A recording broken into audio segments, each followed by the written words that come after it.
चलिए तो नोट करते चलिएगा। हाँ सर। हम देखने वाले प्रॉपर्टीज।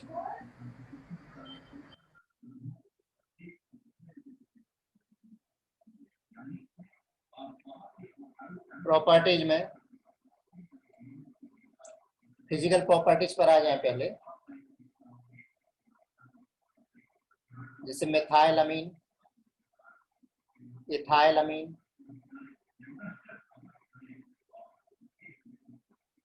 डाइमिथाइल अमीन,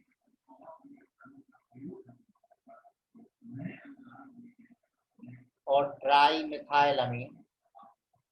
ये क्या है? Are gases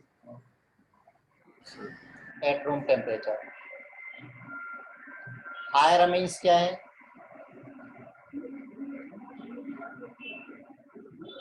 higher amines are colourless liquid having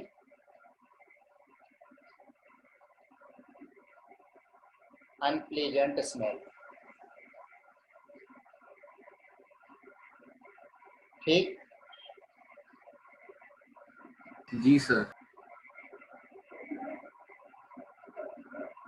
from fishy to putrid. Pragati, हाँ सर। क्या चल रहा है तुम्हारे? क्या मतलब? मतलब है कि छुट्टी गायब, जब मर्जी तब गायब। सर वो कनेक्ट ही नहीं हो पाता है, कभी भी ब्रॉडबैंड का कनेक्शन चला जाता है। लेक्चर देख लिए ये वाला? हाँ सर, वो पूरा नहीं हुआ, वो मैंने अभी देखा था तो फिर मैंने अभी आधा ही कंप्लीट किया है सर, 1 घंटे का ही हो पाया है। हाँ, उसको डाउनलोड कर लिया करो। ठीक है सर। तो इसलिए भेज देता हूँ। 1 degree, 2 degree, 3 degree boiling point in isomer, in isomeric amine. Otherwise boiling point क्या होता है? Boiling point directly proportional to molar weight. ठीक है ना? लेकिन का जो बॉइलिंग पॉइंट है, इनका बॉइलिंग पॉइंट अल्कोहल और कार्बोक्सिलिक एसिड से कम है, but smaller than alcohol and carboxylic acid. सबको समझ में आ रहा है चल क्या रहा है? हाँ सर। हाँ सर। ठीक है। सॉल्युबिलिटी, नेक्स्ट पॉइंट है सॉल्युबिलिटी इन वाटर।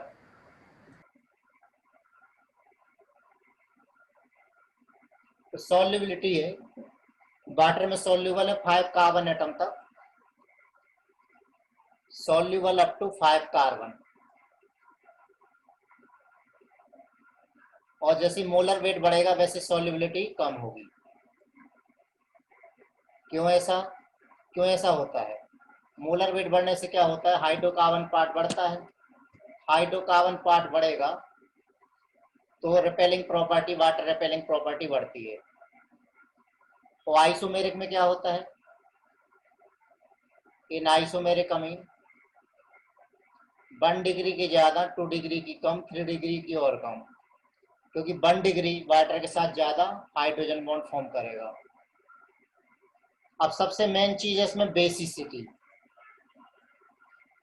तो बेसिसिटी वैसे हम जीओसी में बहुत डिटेल में डिस्कस कर चुके हैं, लेकिन फिर भी यहाँ पर हम वापस से शॉर्ट में डिस्कस करेंगे मेंस लेवल तक। तो can act as both Bronsted as well as Lewis base. Bronsted and Lewis base दोनों की तरह बिहेव करता है। तो इसमें देखिए यहाँ पर जब हम इसको वाटर में डिजोल्व करेंगे, अमीन को वाटर में डिजोल्व करेंगे, तो वाटर में डिजोल्व करने पर ये बनाएगा RnH3OH। तो जो RnH3OH है वो आयोनाइज हो जाएगा। RnH3OH आयोनाइज होगा किसमें? RnH3 plus plus OH minus में। तो यहाँ पर Kb की वैल्यू लिखिए, उसको लिखेंगे हम RnH3 plus into OH minus divide by RnH3OH। तो Kb की वैल्यू जितनी ज्यादा होगी, Kb की वैल्यू जितनी ज्यादा होगी, बेसिक नेचर उतना ज्यादा। तो basic nature is directly proportional to Kb।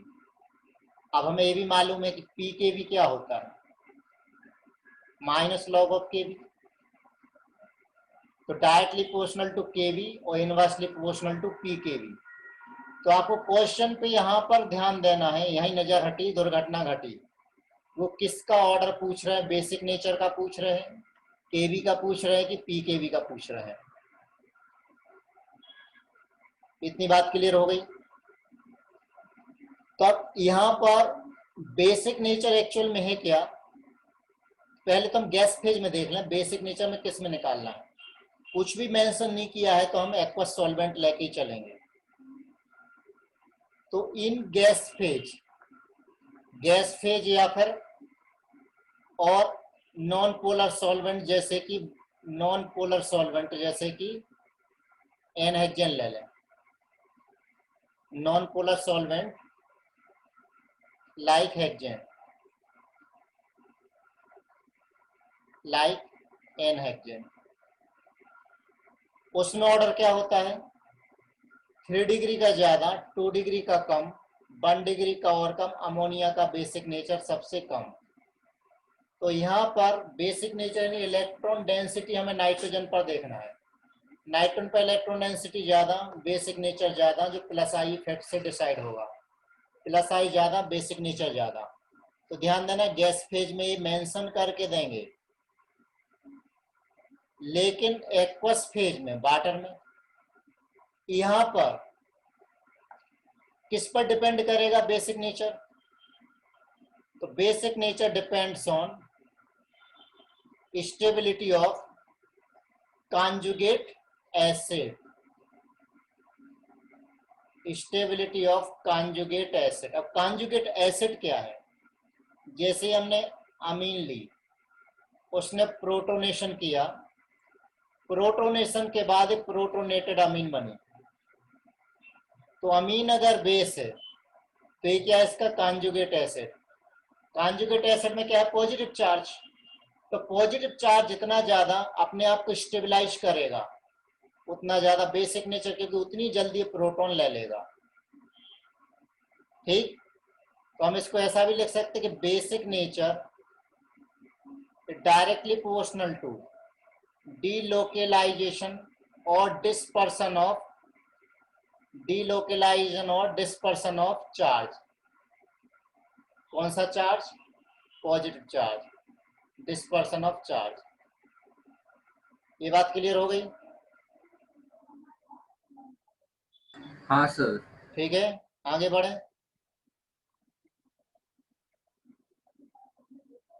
अब नेक्स्ट इस पे आते हैं।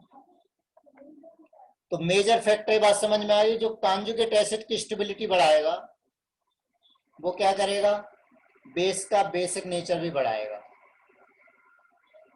तो ये किस पर डिपेंड करता है, इट डिपेंड्स ऑन, देखिए कौन कौन से फैक्टर। फर्स्ट तो है I effect, plus I effect. Second है यहां पर स्टेरिक हिंड्रेंस प्रोटोनेशन के लिए, और थर्ड है यहां पर सॉल्वेशन इफेक्ट।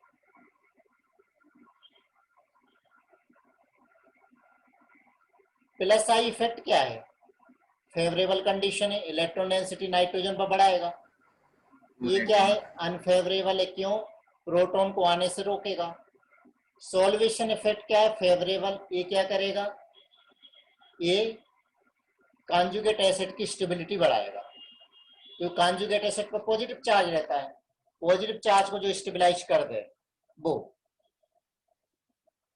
तो प्लस आई इफेक्ट में, प्लस आई इफेक्ट के बेसिस पर अगर हम देखें तो 3 डिग्री अमीन का बेसिक नेचर ज्यादा होना चाहिए, 2 डिग्री अमीन का कम होना चाहिए, 1 डिग्री अमीन का बेसिक नेचर और कम होना चाहिए, अमोनिया का और कम होना चाहिए।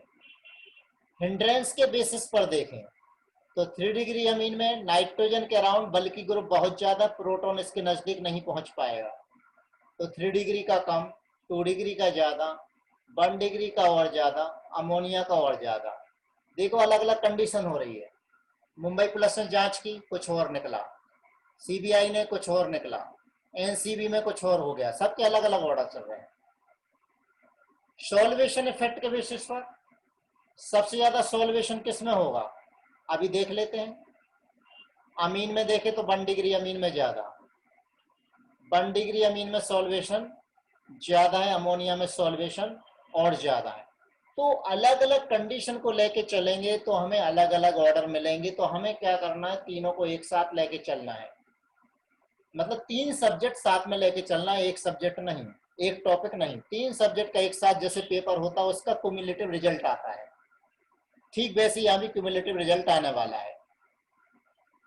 इतनी बात क्लियर हो गई। तो प्लस आई इफेक्ट फेवरेबल है, हिंड्रेंस अनफेवरेबल है, सॉल्वेशन इफेक्ट फेवरेबल है।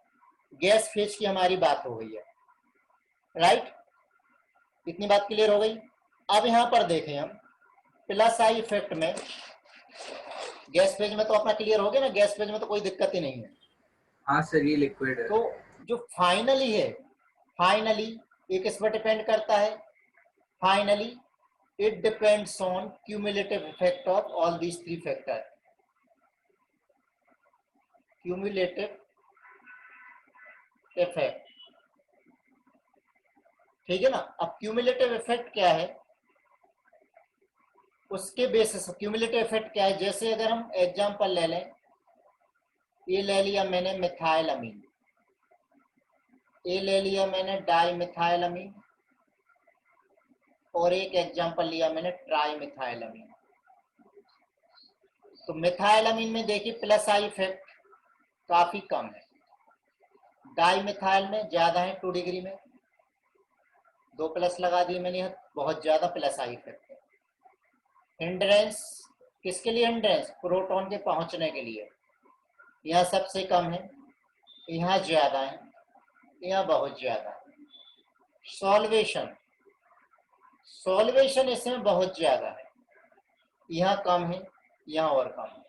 अब सॉल्वेशन कैसे, जस्ट इसके बाद में डिस्कस करता हूं।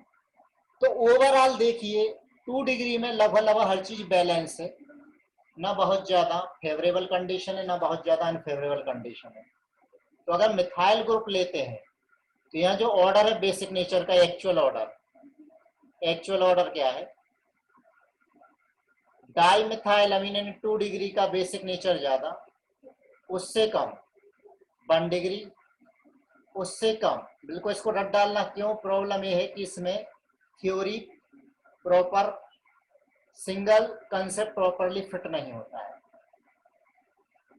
अगर हम इथाइल ग्रुप लेते हैं तो इथाइल ग्रुप में 2 डिग्री, लेकिन उसके बाद आ जाता है 3 डिग्री, फिर आता है 1 डिग्री, और अमोनिया सबसे कम। तो ये आपको बिल्कुल घोंट डालना है। तो देखिए फोन नंबर है, लास्ट पहले भी हमने लर्न कराया था। अगर मिथाइल ग्रुप लिया है तो 2, 1, 3 और अमोनिया, यहाँ पर 2, 3, 1 और अमोनिया, और गैस फेज में 3 डिग्री, 2 डिग्री, 1 डिग्री। इतनी बात क्लियर होगी। अब जैसे इधर देखिए, मैंने ये ले लिया NCF3, CF3, CF3। ये तो देखिए क्या है मालूम है, खटमल है, खटमल की तरह CF3 चिपक गया है, हाईली विड्रॉइंग इफेक्ट है इसका। ये क्या करेगा, लोन पेयर नाम के ब्लड को पूरा चूस लेगा। खटमल ने काटा, कभी तुम लोगों को नहीं काटा?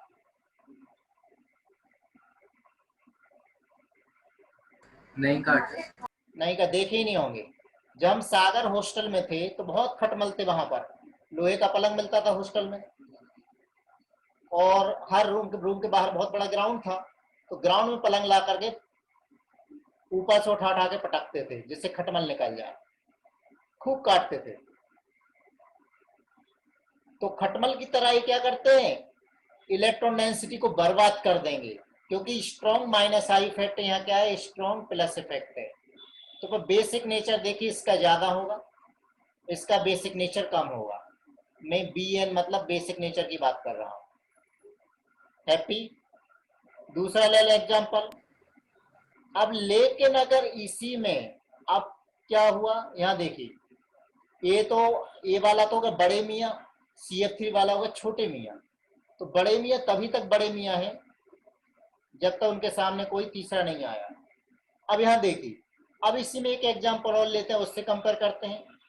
ट्राइसिलाइलामीन, ट्राइसिलाइलामीन SiH3।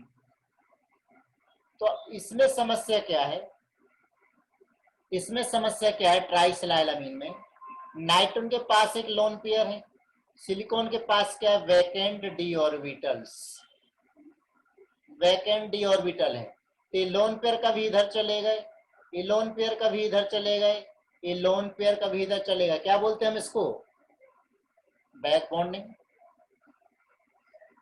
है ना।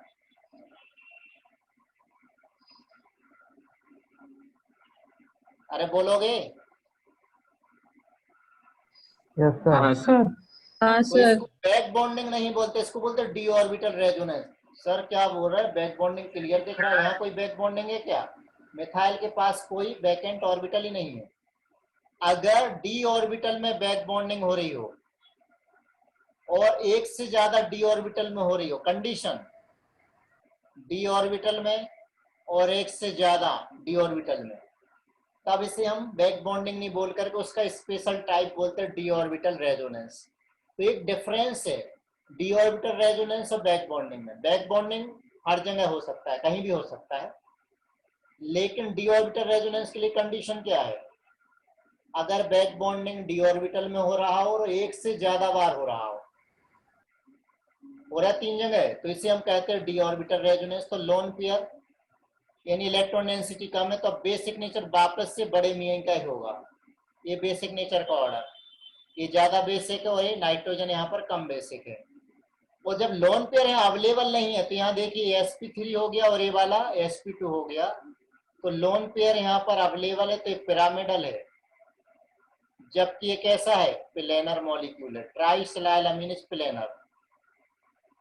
क्यों प्लेनर है, क्यों प्लेनर है, बात समझ में आ गई। प्लेनर इसीलिए क्योंकि वहां पर लोन पेयर कहाँ चली गई, डी ऑर्बिटल रेजोनेंस में चली गई है। इतनी बात समझ में आ गई होगी। अब हाँ हम सर। बात करते हैं सॉल्वेशन। यानी सॉल्वेशन क्या हाँ, चीज है, सर। सब आपके एनसीईआरटी में है। तो आज जो हमने लेक्चर मैंने भेजा था, कल क्योंकि कंप्लीट हो जाएगा ये, कल वो लेक्चर भेजूंगा, उसको ध्यान से देख लीजिएगा। और मुझे कल अच्छी तरह से चैप्टर तैयार किया हुआ अमीन वाला चैप्टर अच्छे से चाहिए। सॉल्वेशन में क्या होता है इसको समझिएगा। जैसे अमोनिया ले लें, अमोनिया जब एक प्रोटॉन लेगा तो बनाएगा अमोनियम आयन। अमोनियम आयन आया, ओ हो नाइट्रोजन प्लस चार्ज आ गया, नाइट्रोजन को तो टेंशन हो गया, मैं मोर इलेक्ट्रोनेगेटिव और मेरे ऊपर पॉजिटिव, पोपटलाल की तरह बोलेगा दुनिया हिला दूंगा। नाइट्रोजन क्या बोलने वाला है, दुनिया हिला दूंगा। तो दुनिया हिला दूंगा तो करेगा क्या एक्चुअल में, एक नाइट्रोजन अपने आप को स्टेबलाइज करने के लिए सॉल्वेशन करेगा। कितने वाटर मॉलिक्यूल से, यहाँ पे एक वाटर मॉलिक्यूल, और कौन सा, ऑक्सीजन के थ्रू। क्यों, जिससे ऑक्सीजन पर नेगेटिव चार्ज नाइट्रोजन के पॉजिटिव चार्ज को उतरा है। मतलब क्या करेगा ये अमोनिया, वाटर में स्ट्रॉ डाल करके, यानी वाटर क्या करेगा, अमोनिया में स्ट्रॉ डाल करके उसके पॉजिटिव को शक कर लेगा। तो कितने वाटर मॉलिक्यूल देखिए यहाँ पर बॉन्ड फॉर्म कर रहे हैं, एक के साथ 4 वाटर मॉलिक्यूल यहाँ पर हाइड्रोजन बॉन्ड फॉर्म कर रहे हैं। तो ये हो गया सॉल्वेशन। ओके, ये बात क्लियर हुई। अब हम बात करते हैं 1 डिग्री अमीन। हाँ सर। तो 1 डिग्री अमीन, इसका भी प्रोटोनेशन कराइए। प्रोटोनेशन कराएंगे तो RNH3+1, ये बना हमारा कॉन्जुगेट एसिड, ये भी कॉन्जुगेट एसिड था। अब क्या ए स्टेबल होगा? ये भी दुनिया हिलाएगा, ये भी दुनिया हिलाएगा। क्यों हिलाएगा दुनिया? क्यों हिलाएगा दुनिया? समझ गए? यहाँ देखिए, यहाँ हाँ आर और एच, एच और एच, यहाँ पर है प्लस चार्ज। तो अब कितने वाटर मॉलिक्यूल इसके साथ सॉल्वेट होंगे? सर 3। 3 वाटर मॉलिक्यूल, एक और एक यहाँ से, साथ में नोट करते चले, और एक यहाँ से, या नहीं तो कल तक नोट कर लें। ठीक है, आगे बढ़े। अब इसमें ये तो हो गया 2 डिग्री 1 डिग्री के साथ। तो 1 डिग्री के साथ देखिए सॉल्वेशन कम है, अमोनिया के साथ ज्यादा था। अब 2 डिग्री में आ जाइए, 2 डिग्री में एक ही हाइड्रोजन है, प्रोटोनेशन करेगा, R2NH2 प्लस ए बनाएगा। अब इसमें कितने हाइड्रोजन हैं? कितने हाइड्रोजन हैं बोलो, जो सर हाइड्रोजन 2। बॉन्ड फॉर्म करें? 2 हैं। तो इसमें सॉल्वेशन और कम हो गया, सॉल्वेशन यहाँ पर और कम हो गया। अब कौन सा बचा? 3 डिग्री। 3 डिग्री में आइसोमेरिज्म 1 डिग्री में बॉइलिंग पॉइंट क्यों ज्यादा है? आपस में हाइड्रोजन बॉन्डिंग फॉर्मेशन की एबिलिटी ज्यादा है, और 3 डिग्री तो आपस में हाइड्रोजन बॉन्ड फॉर्म करेगा ही नहीं बॉइलिंग पॉइंट के लिए। तो यहाँ पर देखिए 3 अल्काइल ग्रुप है और एक हाइड्रोजन है, तो यहाँ पर सिर्फ एक ही हाइड्रोजन बॉन्ड होगा, एक ही हाइड्रोजन बॉन्ड बनेगा, एक ही वाटर मॉलिक्यूल हाइड्रोजन बॉन्डेड होगा। तो अगर हम स्टेबिलिटी को कंपेयर करें, कॉन्जुगेट एसिड की स्टेबिलिटी, देखो क्वेश्चन ऐसा ही पूछ लेते हैं, स्टेबिलिटी ऑफ कॉन्जुगेट एसिड, इसको मैं फर्स्ट नंबर दे देता हूँ, इसको सेकंड नंबर दे देता हूँ, इसको थर्ड दे देता हूँ, इसको फोर्थ दे देता हूँ। स्टेबिलिटी ऑफ कॉन्जुगेट एसिड, ध्यान रखना सभी के लिए बहुत गोल्डन चांस है साल जनवरी में क्वालिफाई करना। अगर आप इस सेशन में एग्जाम क्वालिफाई नहीं कर सकते तो भूल जाइए, ड्रॉप लेने का सोचना है मत, क्योंकि सबसे इजी पेपर आने वाला है। हाँ सर। तो स्टेबिलिटी ऑफ कॉन्जुगेट, और जनवरी में सबसे इजी, अप्रैल में तो डिफिकल्ट दें क्योंकि टाइम मिलेगा बच्चों को। स्टेबिलिटी ऑफ कॉन्जुगेट एसिड, हाँ आपको डेली एक चैप्टर एनसीईआरटी का रिवाइज करना, डेली केमिस्ट्री का, ठीक है ना। मैं 12th की केमिस्ट्री के लिए आपको टोटल 15 दिन दे रहा हूँ एनसीईआरटी लेवल पर, 15 दिन दे रहा हूँ, 15 दिन में आप खत्म करके रखेंगे 15 अक्टूबर का। तो स्टेबिलिटी ऑफ कॉन्जुगेट एसिड में इसकी स्टेबिलिटी ज्यादा है, सॉल्वेशन इसमें ज्यादा है, ठीक है। सॉल्वेशन के बेसिस पर किसमें? In aqueous medium, aqueous medium में बताइए किसकी ज्यादा होगी? जहां पर सॉल्वेशन ज्यादा होगा वहां पर स्टेबिलिटी ज्यादा होगी, निकाल पाओगे? हाँ, अगर वाटर में ना हो, सपोज कीजिए, सब डायरेक्ट देखना हो, हमें डायरेक्ट देखना है, तो डायरेक्ट कैसे देखेंगे? वाटर में नहीं है तो फिर प्लस आई इफेक्ट लगाना पड़ेगा। प्लस आई किस में है? प्लस आई के बेसिस पर, तो इसमें स्टेबिलिटी ज्यादा है और इसमें स्टेबिलिटी NH2 प्लस कम है, क्योंकि 2 अल्काइल ग्रुप यहाँ पर प्लस आई शो कर रहा है, यहाँ पर 3 अल्काइल प्लस आई शो कर रहा है। तो अगर सिर्फ वाटर के बेसिस पर हम इसमें सिर्फ कॉन्जुगेट एसिड के बेसिस पर देखें, एक्वस में ना लें, तो फिर इसकी स्टेबिलिटी ज्यादा और 1 डिग्री अमीन की स्टेबिलिटी कम।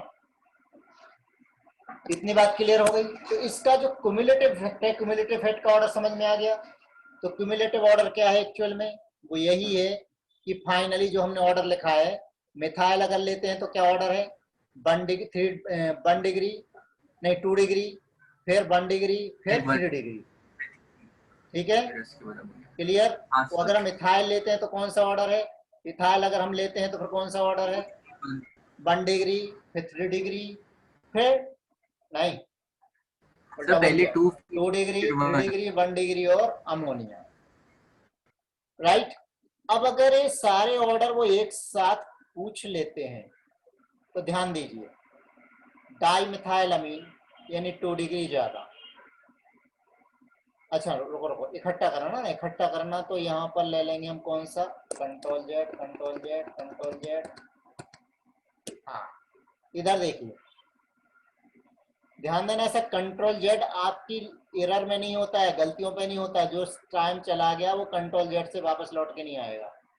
2 डिग्री, उससे कम 3 डिग्री, उससे कम 2 डिग्री मिथाइल, उससे कम इथाइल का 1 डिग्री, उससे कम मिथाइल का 1 डिग्री, फिर मिथाइल का 3 डिग्री, मिथाइल का 3 डिग्री, और उससे कम अमोनिया।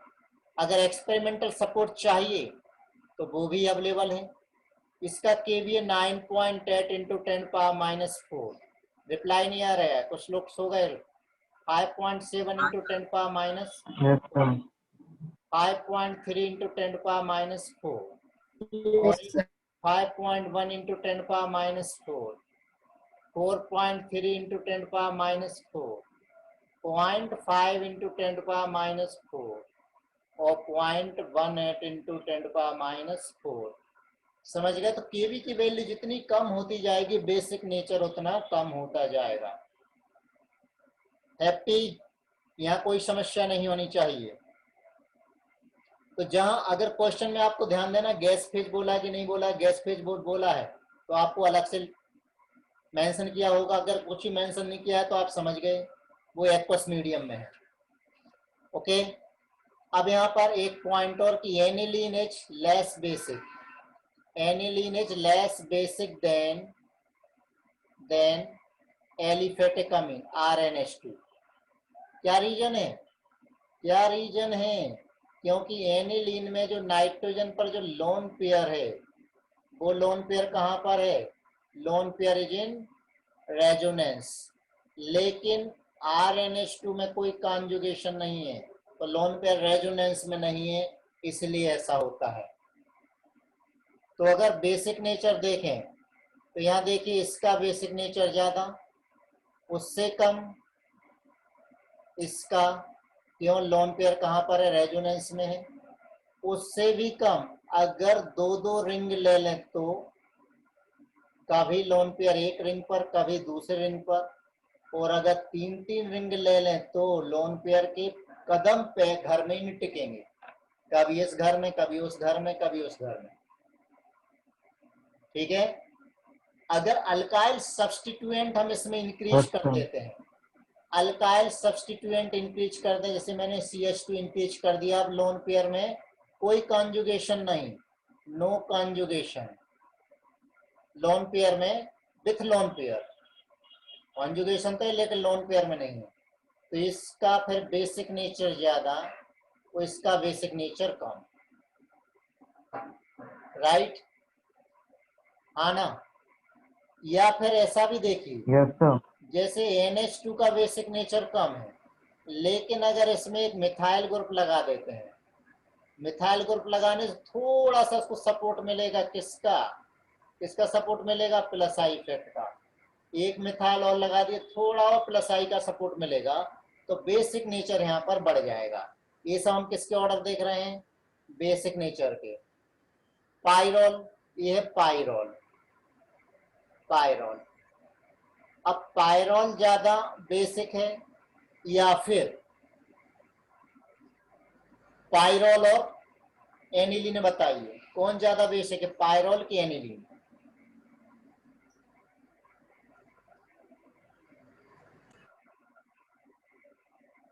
पाइरोल की एनिलीन? अच्छा चलो एनिलीन, पिरिडीन बताओ पहले, पिरिडीन ले लो, पिरिडीन ले लो। पिरिडीन में क्या होता है? नाइट्रोजन कहाँ पर है? मिट जा भाई, नाइट्रोजन कहाँ पर है? रिंग में, ये पिरिडीन। कौन ज्यादा सर बेसिक?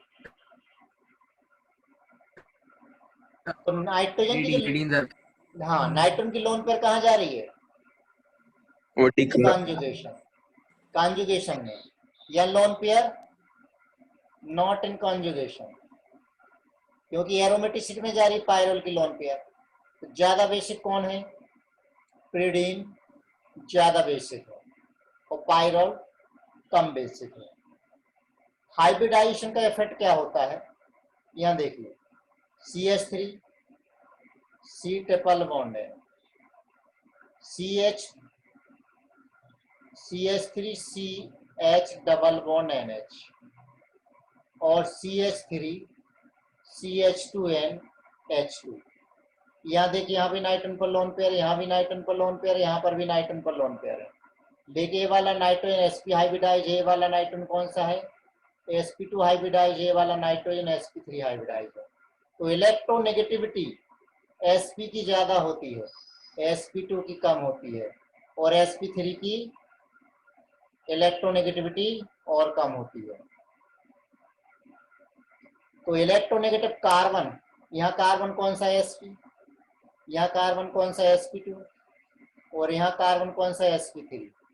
तो जितना ज्यादा इलेक्ट्रोनेगेटिव कार्बन होगा वो इलेक्ट्रॉन डेंसिटी कम करेगा, इलेक्ट्रॉन डेंसिटी कम करेगा तो sp3 की बेसिक नेचर ज्यादा होगा और sp हाँ का सर। बेसिक नेचर कम होगा। ये बात क्लियर हो गई? यस ठीक सर। है, नेक्स्ट पॉइंट। हाँ सर। 2 अब मिनट नेक्स्ट, ऊपर दिख। हाँ नेक्स्ट है steric hindrance, steric hindrance to protonation.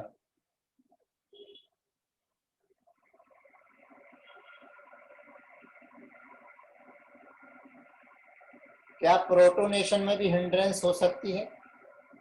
जैसे इस ग्रुप को देखिएगा, यहां पर नाइट्रोजन, लेकिन पड़ोस में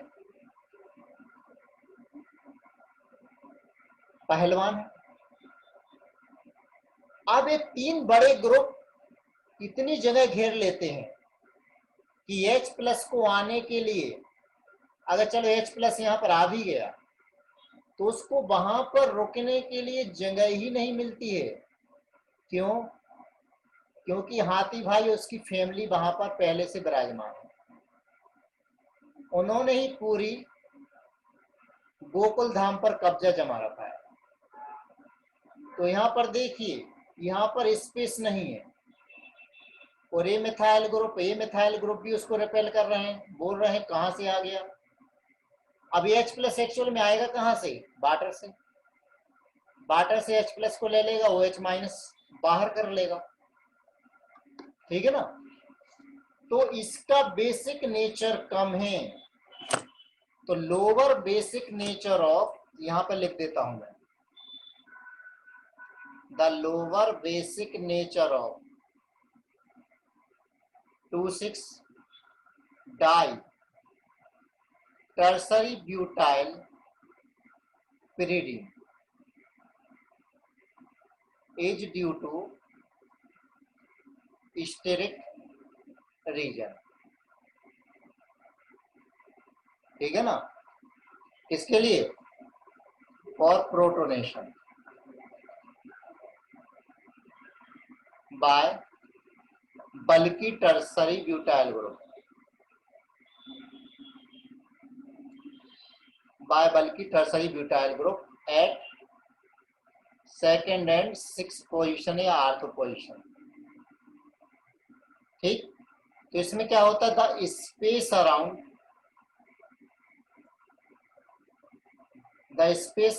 the nitrogen atom is almost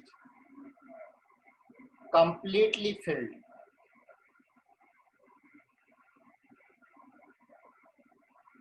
by the bulky group।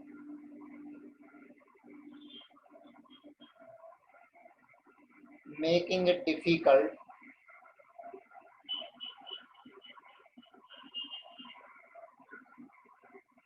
for proton to approach nitrogen and bonded to it। क्या ये बात क्लियर हो गई? आना हाँ सर। समझ में आ गई बात? कानपुरा बज गया। आगे बढ़े, 5 मिनट बचे इस लेक्चर के लिए, अगला लेक्चर ज्वाइन करना है इसके बाद।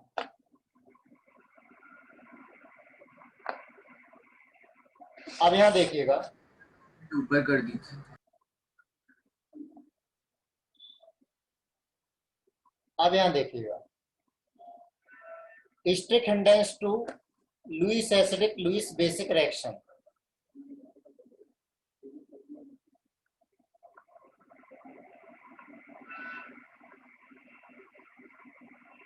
Lewis acid Lewis basic reaction.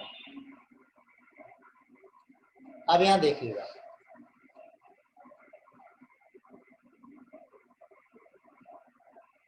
Lewis acidic और लुईस बेसिक रिएक्शन में अगर हम H+ या फिर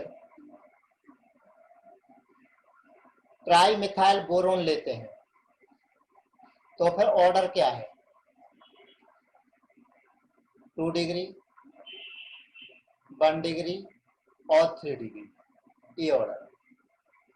लेकिन अगर यहां पर हम बल्कि ग्रुप ले लें,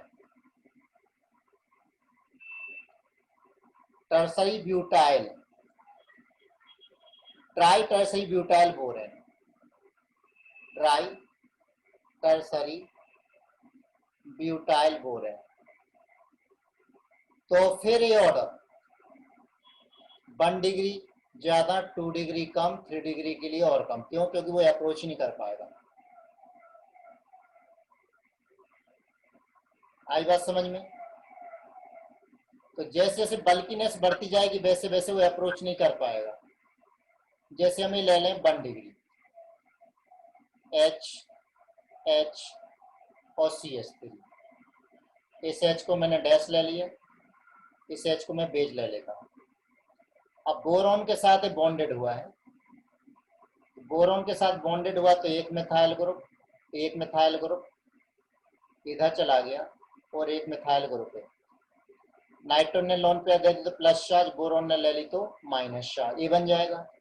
लेकिन अगर यहाँ पर मिथाइल की जगह टर्सरी ब्यूटाइल ग्रुप है तो फिर वो स्टेबल नहीं होता, क्राउडिंग बहुत ज्यादा हो जाती है। क्राउडिंग बहुत ज्यादा हो जाती है, यानी स्टेबिलिटी उसकी कम हो जाती है। नेक्स्ट SIR और आर्थो इफेक्ट, वो आपने पढ़ी रखा है। SIR यानी क्या? Steric inhibition in resonance. हाँ sir. Steric inhibition in resonance में देखिए,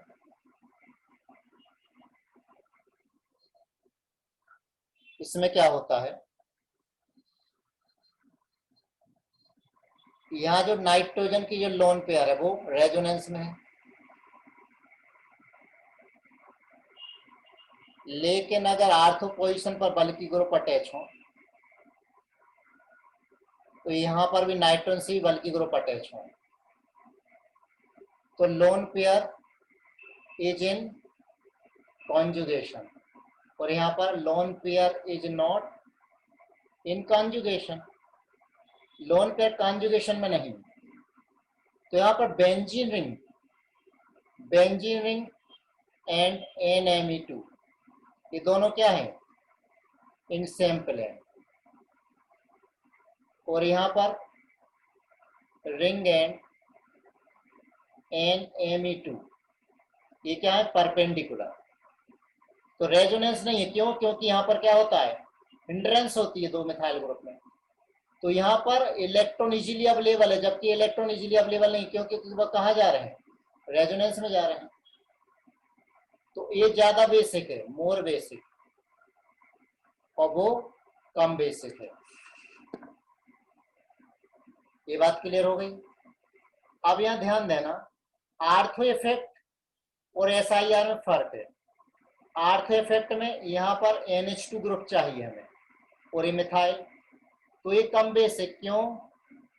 क्योंकि डिस्टर्ब कर देगा। आर्थो इफेक्ट क्या करता है? बेसिक नेचर कम कर देता है आर्थो पोजीशन पर, तो यहाँ पर बेसिक नेचर बढ़ा देता है। ये आपने डिटेल में पढ़ रखा है। अब बस लास्ट एग्जांपल इसका NH2, तो यहाँ Me और यहाँ Me, यहाँ NO2, NH2, Me और NO2, और थर्ड तीनों के बेसिक नेचर को कंपेयर कर लेना और बता देना क्या होगा। ठीक, तो अगला लेक्चर ज्वाइन करेंगे।